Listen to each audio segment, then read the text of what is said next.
Hello everyone, in this video we'll go over the classic investment board game Acquire, as well as talking about some general strategies that you can use when playing this game. The premise of the board game Acquire is that players are trying to invest in different hotel chains, and the bigger the hotel chain gets, the stronger that investment gets as the stock price goes up. Or if hotel chains get merged with one another, the ones that get bought out will give players an infusion of cash throughout the game. So we'll talk a little bit about how that works in a moment, but let's start with how the game is set up. One of the beautiful things about the game Acquire is the board itself is empty when you start the game. Now you notice that there is basically a grid of different squares all the way across the board, and what you are going to do in the game is you're going to take these little squares, and they all have corresponding numbers and letters to the various numbers and letters on the board, and you're going to play through the game by playing these, but I'll explain that a little bit more in a second. And our initial setup also has those squares. Each player is going to have 6 of them to start, and they're going to have $6,000 split up like this: 4 thousands, 3 500s, and 5 100s. So on a turn, a player will do 3 things. And the newest version of the game Acquire has this helpful turn sequence card. Older versions may or may not have this, but you would take the board and you would place one of the squares on the corresponding spot. So 4B, I'd find where 4B is, so 4B, and place that. And then I would have another one. Now, initially, that's all you're going to be able to do because number 2 is you can buy stocks in active hotel chains. At the beginning of the game, there are no hotel chains on the board, but as the game goes on, you might get them. Anytime a player plays one of these tiles, which represent hotels, on the board, and it's next to a single one, once you have 2 next to each other, you can pick a hotel and put it on there. So I'll take the red one, Saxon, and I will put that here on 4B. So now this hotel chain exists and we can buy stock in it. So when I am the person who creates this, so this is what we had before, just 4B. If I was a player who put 4C, I have put 2 there, I've created a chain. Any player can invest in this company, but as the initial investor, I get 1 share of the stock in that company. Now we keep track of the stocks on this card, and you see here for Saxon, when there are 2 hotels in this chain, a stock is worth 200, meaning I have to pay that amount to get it. But as the chain grows, if more and more hotels go into that, the stock price can go up over time as well. So it's good to invest early to get shares so their share prices go up. But the drawback might be if I get too aggressive on a company, I might buy a whole bunch of their shares, and if it's not the optimal company to buy the shares for, I may run out of money. So let's get into some of the other aspects of this. So let's say Saxon was the company that's here that exists, and let's just say then that another company comes into existence. So let's say you've got 2F, 2C here, 2E, and let's see if I can find 2D. So we have 2D, and so we have a company here that is for large, and okay, so now let's say this is Tower Company, and a second player has gotten that stock. So now we've got 2 different competing hotel chains, and if someone places this piece here, 3C, these hotel chains are going to merge, and there is a process you look at for the merger. Now, the larger of the 2 hotel chains is going to be the one that is going to take over the other hotel.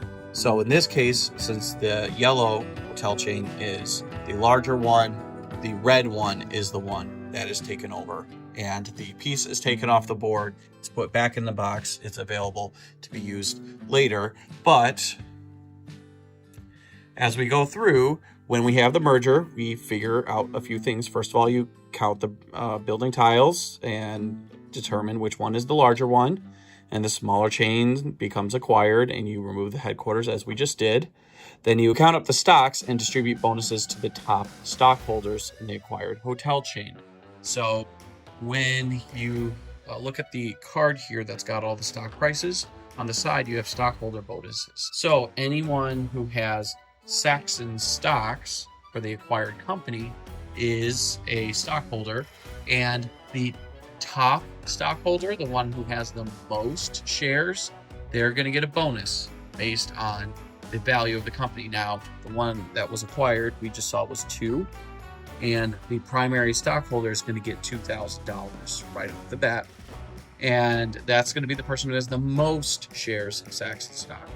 The secondary shareholder is going to get $1,000, and if there are 2 people who are tied, take the 2 totals, 2,000 plus 1,000, and you divide that by 2, so they each will get 1,500 in that scenario. If only one person has stocks in, say, Saxon, so if I was the only one who had this share, then I would get the primary and secondary bonus for that stockholder bonus. So that's only for the company that is getting bought out, getting acquired. So then players have a decision to make with those shares. So this company no longer exists. So we need to determine, are we going to want to keep these shares, or do we want to sell them? So if you keep them, if later in the game someone founds another company that has the same name, you can have stock already for that. If you sell it, you would sell it for the price of the stock that is available at that time. So in this case, it was 2, so you would sell it for $200 per share. And then if you want to trade, the other option is to trade 2 shares of each of the stocks to get the surviving chain from that merger. So if, say, so in this scenario, I now have 2 Saxon stocks. If I see that, okay, the new company is 1, 2, 3, 4, 5, 6, 7 for the yellow one, which is Tower. If I look and the value of 7 is $600, I could trade my 2 stocks that were worth $200 each and get $600 of a share of a larger company. That sounds pretty good to me.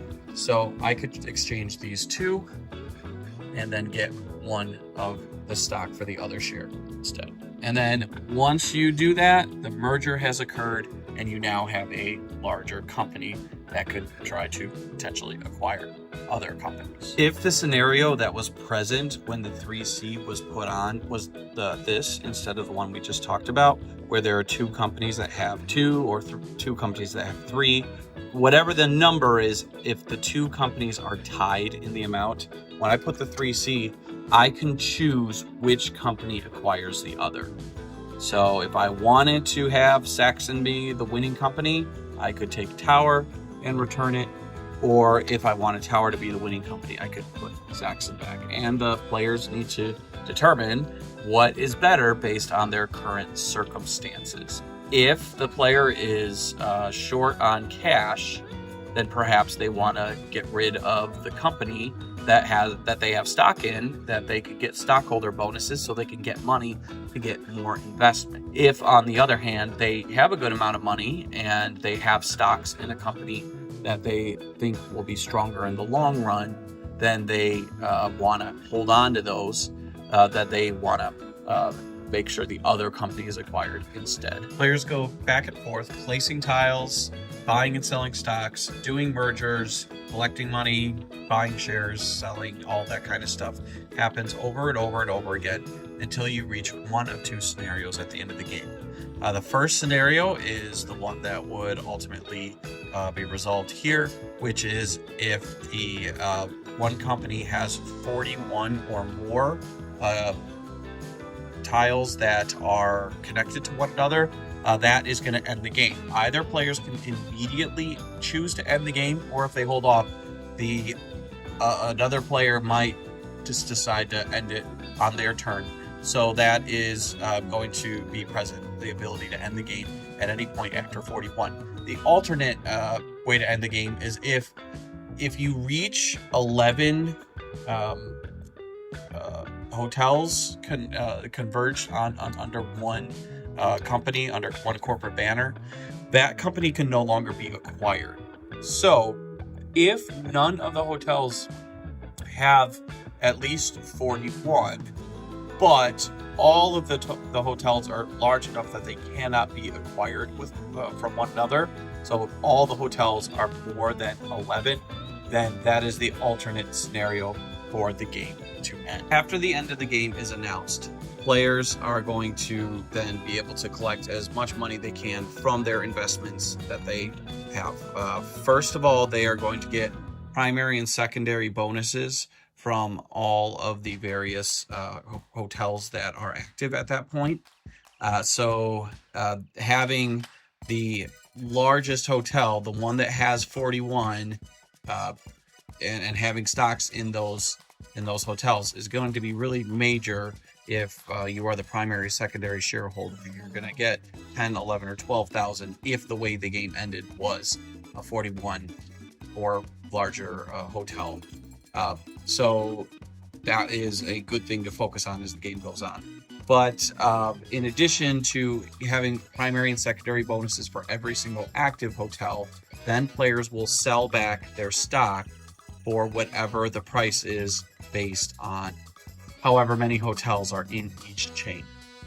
So having larger hotels at the end of the game and stocks in those companies is going to be really beneficial for the player who got beat. So once you have sold your stocks and gotten all your stockholder bonus, each player will add up all their money, and the winner is the person who has the most money in the game. When it comes to strategy, there is the beauty of simplicity with Acquire. Really, you need to focus on the two things that you can do. First of all, you need to consider, where are you going to place tiles? Now, when I'm placing some tiles, I am going to consider, do I want to create a company? Oftentimes, if I can make a new company, I am going to prioritize that because of the fact I can get a free share of stock immediately with that. But as the game goes on, you don't have as many opportunities to create new companies.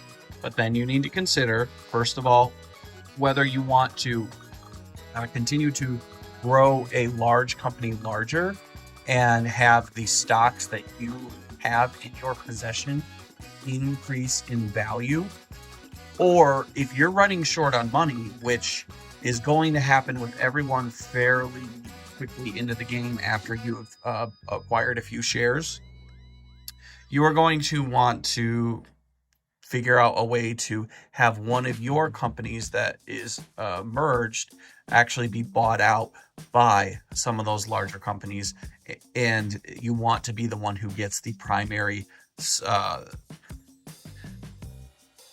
you want to be the person who gets the primary stockholder bonus in that scenario. So consider that when you are going to place your tiles. In conjunction with that, you also need to consider strategies for the stocks that you buy. Now, it's a good rule of thumb to have as many companies represented as you can, especially if you're in a two-player game. If you don't buy a stock that gets bought out, you lose out on a secondary bonus, and that secondary bonus goes to your opponent. So it's a double whammy in that scenario. But you also want to give yourself the best opportunity to get that extra money from the stockholder bonuses, and to be able to have your stocks appreciate in value, and to be able to sell companies. So each turn, whenever I can, I'm going to maximize my ability to buy 3 stocks. And I'm going to keep an eye on the board and how it's progressing. And I'm going to consider, okay, which companies are likely going to get merged and bought out. Those are ones I want to get stocks for. But even more importantly, for the long game, which company do I think is going to be the winning company? And that is the one that I'm going to want to build up more and more and more as the game goes on. Because at the end, that is the company that, if it's 41 and over, is going to get the most value. Now, if you had a 41 and over company that's Saxon and Tower and Continental and Imperial also were large, they are going to be very, very strong when it comes to the bonus at the end. But if I'm going that route, I have to run the risk of, if they get merged with that, less overall valuable company, if that other less valuable company is bigger, they're going to get eaten up by it. That being said, if I have these other companies, I would get the bonuses for that, so it wouldn't be the end of the world. But really focus on collecting stocks from what will be the biggest company at the end of the game, while also taking bites off of the other companies, particularly the companies that look like they're on the verge of getting merged in with the other ones. So those are the strategies that I focus on. Many of them are alluded to in the new rule book for the most recent printing of Acquire. And this game is fairly new to me. I've heard wonderful things over the years, but it's been a challenge to get a hold of. So I think it's great that it is now available for everybody to play again. It's a fairly short game, simple to play, but one that there's a lot of strategic pieces going on with placement, as well as which stocks to buy and trying to maximize it. So it's a lot of fun. It's a good time. One other thing I just want to mention that I didn't before is the game also has a classic mode, which is 2 bonuses. You could also flip the cards over and play tycoon mode, which gives 3 bonuses. So if you have more players, it allows more people to get bonuses and have the money that they need to play the game. So yeah, that's the basics for Acquire. It's a great game. If you have any questions, feel free to drop them in the comments. If you're interested in more videos that go over more classic board games or economic-based board games that are similar to Acquire, go ahead and hit the like and subscribe button, and you can check out more of the content that I already have at Lakeside Gamer, or I will be putting more content out on similar games in the future. So we'll see you soon.